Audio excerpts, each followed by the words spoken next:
Hello and welcome to Read Aloud 3, where it's you, me, and the Trinity. And we are reading in First Kings, the book of First Kings, and chapter 17 today. Yeah, chapter 17. Okay. Yes! So, the subtitle is Elijah. I said yes! Fed by ravens. Elijah fed by ravens. Okay, that sounds very interesting. Let's find out what that's all about. Now, Elijah, who was from Tishbe in Gilead, told King Ahab, "As surely as the Lord, the God of Israel, lives, the God I serve, there will be no dew or rain during the next few years until I give the word." This was Elijah, okay? And we really haven't been talking about Elijah, so this is kind of sudden. But they introduced him.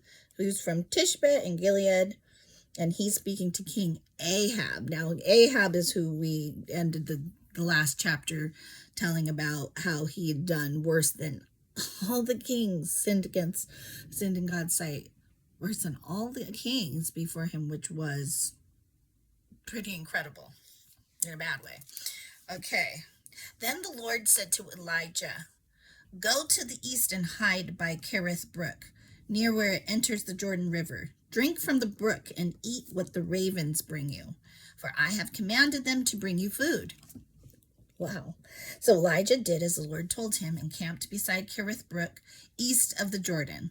The ravens brought in bread and meat, sandwiches, each morning and evening, and he drank from the brook. See, God,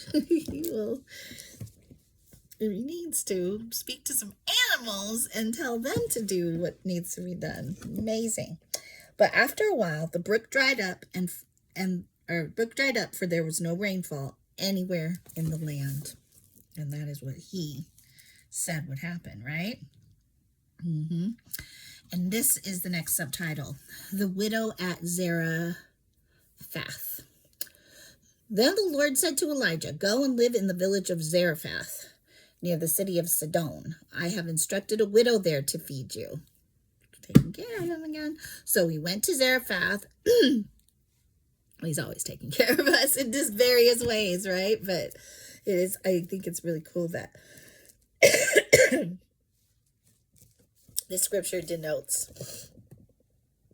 that it's not always, because sometimes I think we do take it for granted. We're like, I know the Lord provides my way of making a living and earning an income, and it's all because of him. And it's true. Excuse me. I'm going to have to suck on something because I didn't bring water and I don't want to have to get up in the middle of this. Just pop this in my mouth, okay? And of course that is true, but I think it's harder for us to always realize that, yeah, but if he doesn't provide it that way, sometimes people be freaking out, right? I know I've been there of late. But how am I going to have it in this case and scenario? Well, I don't know. And maybe you don't know, but God knows the situation, and look what he does. He can provide it in a different way with different means than you may expect. So he went to Zarephath. As he arrived at the gates of the village, he saw a widow gathering sticks, and he asked her, "Would you please bring me a little water in a cup?" As she was going to get it, he called to her, "Bring me a bite of bread too." You might be involved in the asking. But she said, "I swear by the Lord your God that I don't have a single piece of bread in the house." What's going on here? A little change in what we expected. "And I have only a handful of flour left in the jar and a little cooking oil in the bottom of the jug. I was just gathering a few sticks to cook this last meal, and then my son and I will die. Wow.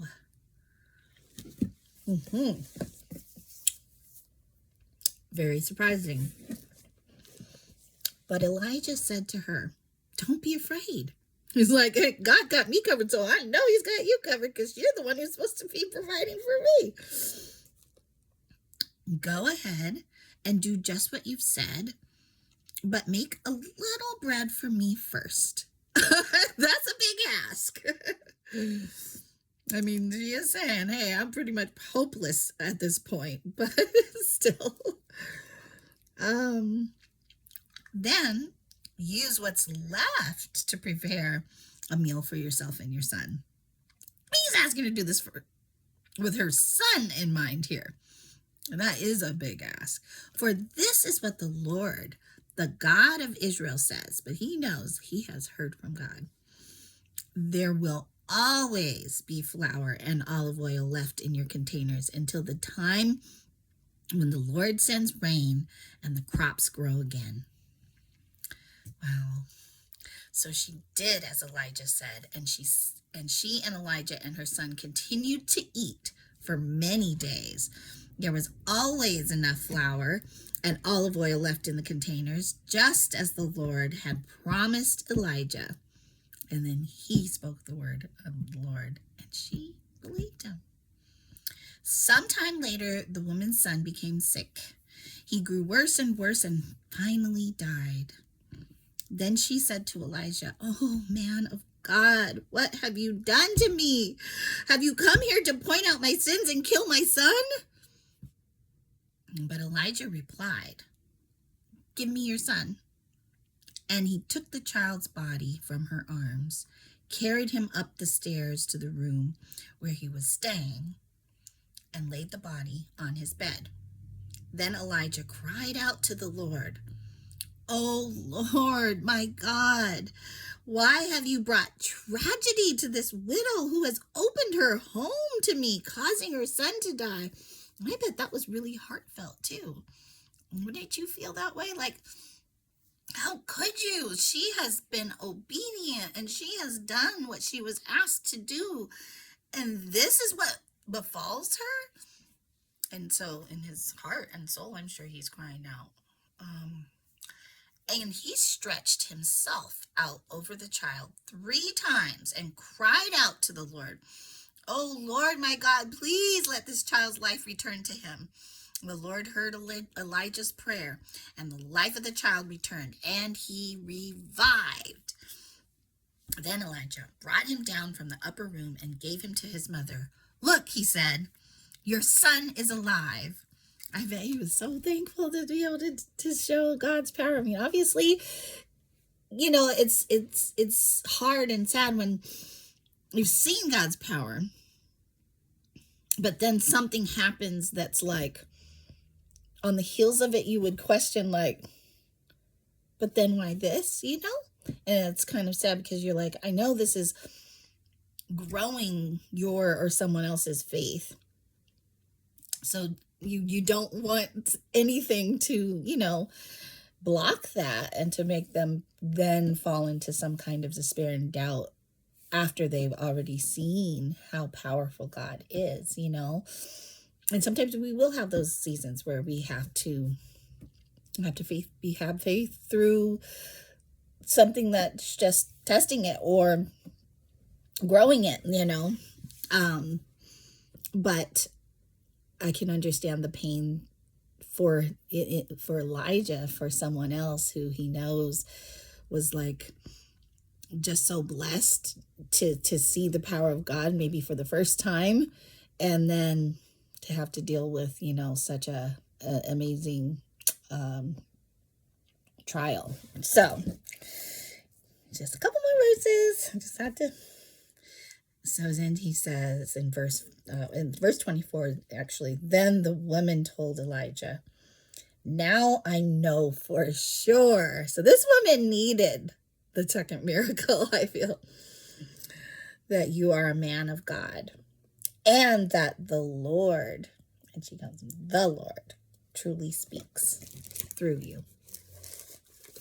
So that is an amazing story. And I hope that you enjoyed it as much as I did. If you have any questions about these kinds of, prophetic people of God, that's an area, isn't it? Yeah, that can, a lot can be discussed about. So please feel free to ask questions, and I can't say that I will have all the answers, but I would love to try to search them out with you. Okay, there are answers, and sometimes we are given them supernaturally, sometimes we are given them through study, and sometimes we're not. It's not the time. So, but it's a beautiful thing to at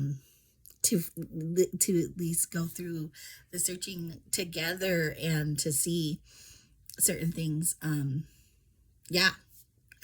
be answered or shed more light on, to build one another up in our faith. So I hope to see you tomorrow. I hope that you'll be here tomorrow, and that I'll hope to hear from you in the comments below. Until then, have a great day.